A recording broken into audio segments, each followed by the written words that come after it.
Welcome to the channel Encyclopedia Catalnica.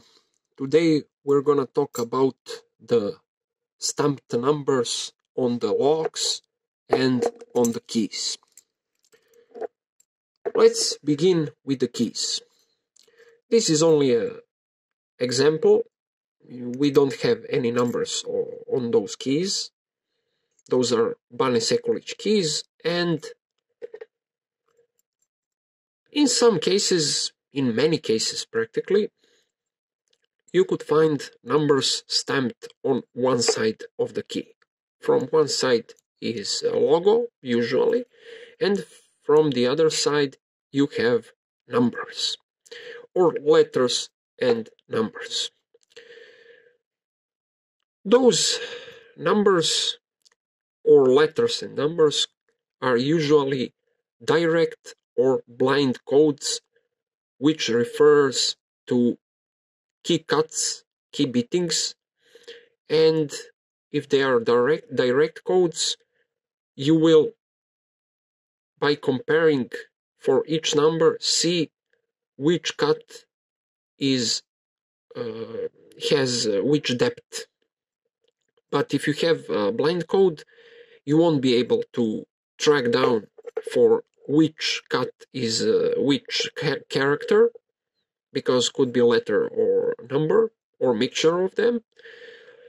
So the blind code is for the locksmith to know exact positions and depths of the key cuts, and locksmith has a pattern to decode the blind code and to know exact cuts, where they are located and how deep they are. Beneath the blind code or direct code sometimes is a small number. Could be 2 ciphers or 1 or 3, maybe 3.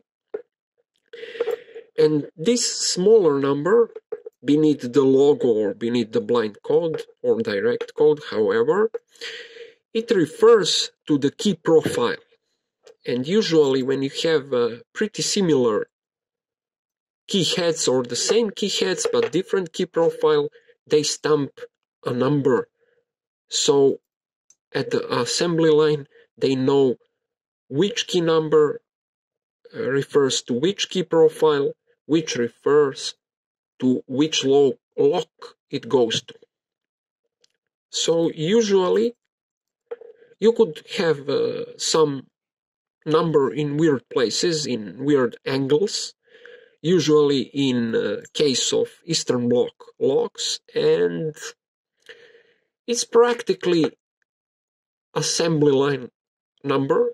Usually one cipher is located somewhere on the key head, and that number refers when you have keys for locks and keys for cylinders, for bike locks, and they are all the same. They have numbers to know, for the workers to know for which lock which key goes. Usually it's the case when the key and the mechanism is the same, but type of lock is different. So it's pretty much it about the keys. Now let's talk about locks. Numbers stamped on the locks could be everywhere. In case of zinc padlocks, we have numbers, we have letters, we could have 3 to 4 letters or 3 to 4 numbers, sometimes on numbers on different places on the same lock. And that's usually, practically always, for the assembly line or mold number, because it's a cast zinc.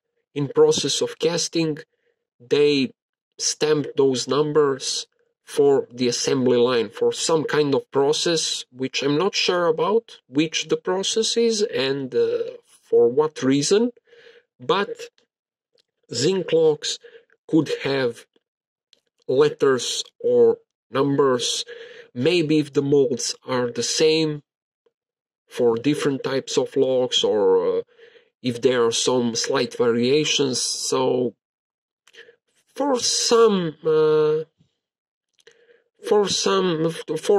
workers to make some differences between lock bodies or something like that. So sometimes numbers are on the shackle, or one number, or maybe couple of them. Also, if shackle is made out of zinc, or if it's cast iron or something like that. So that's the first case. The second case, we could have some hidden numbers. In the case of older Bane padlocks, we had a number stamped here, at this exact spot. Usually it's one cipher or two cipher numbers.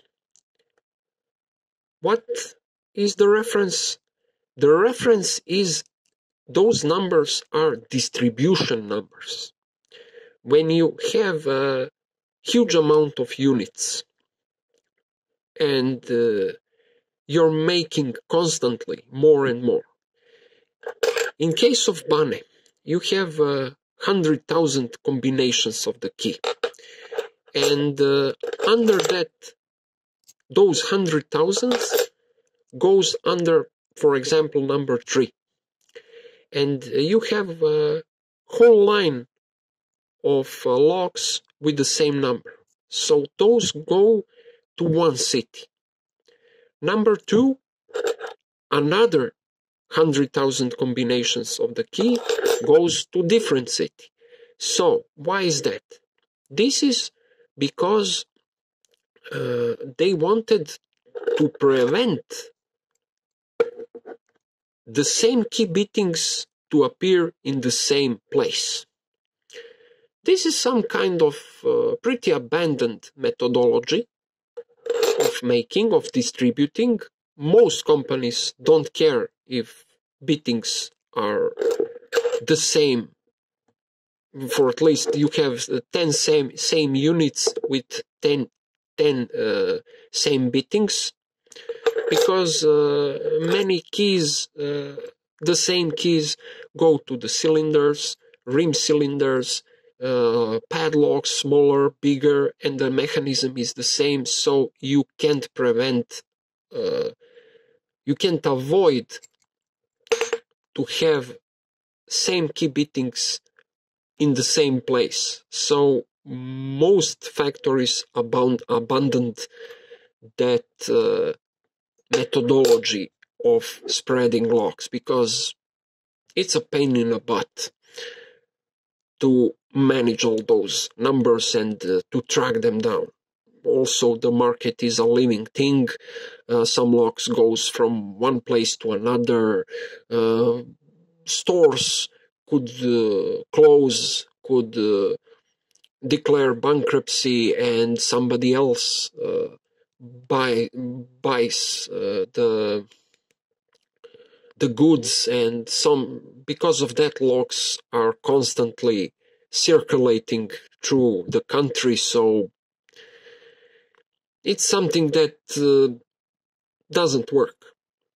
It's absurd to do that, especially if you export those locks. You don't need that. So most factories abandoned the stamping of distribution numbers. But if you see lonely number in some pretty hidden spot, you know that it's a distribution number and nothing else. Also, we have date codes. Could be letters, could be numbers, could be something like that. In case of Abloy, we have A36, for example, or in case of the American lock, we have 3 letters. In case of Abus padlock, we had 2 letters. Now we have number and 3 letters. So those are date codes. And some of them are pretty hard to decode. Some of them are easy to decode.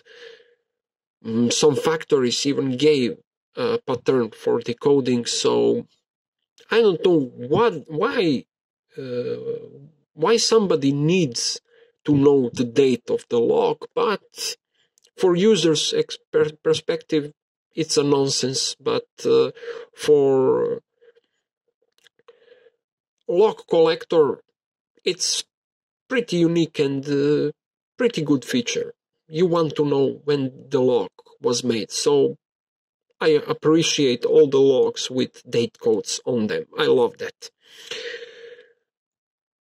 The third or the fourth case when you could find number on the lock somewhere is when you have it inside. You don't see it from the outside, but if you disassemble a lock, if it's locksmith rekeyable or regularly rekeyable padlock, if you see a number, only number inside, you know that the same body is used for different types of mechanism. For example, this lock is made with pin tumbler mechanism, and it's also made with disc detainer mechanism. So the cut is the same, the diameter of the hole is the same, everything is the same. So when workers assemble the locks on the assembly line, when they read the number, they know, is it go with the pin tumbler or is it go with disc detainer? It's just an example. Bane padlocks are usually, practically, they are always with pin tumbler keys, but imagine that there is a Bane in production with disc detainer core and everything is the same. So in a hurry, when you need to assemble as much units as you can, you need to have a number, so when the worker sees, for example, number 1, it's a pin tumbler. If he sees number 2, it's a disc detainer.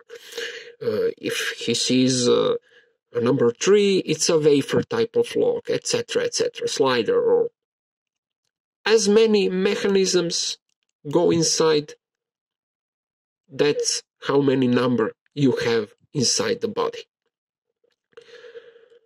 So it's practically for the assembly line also. So I think I covered all the numbers, all the possibilities you could have.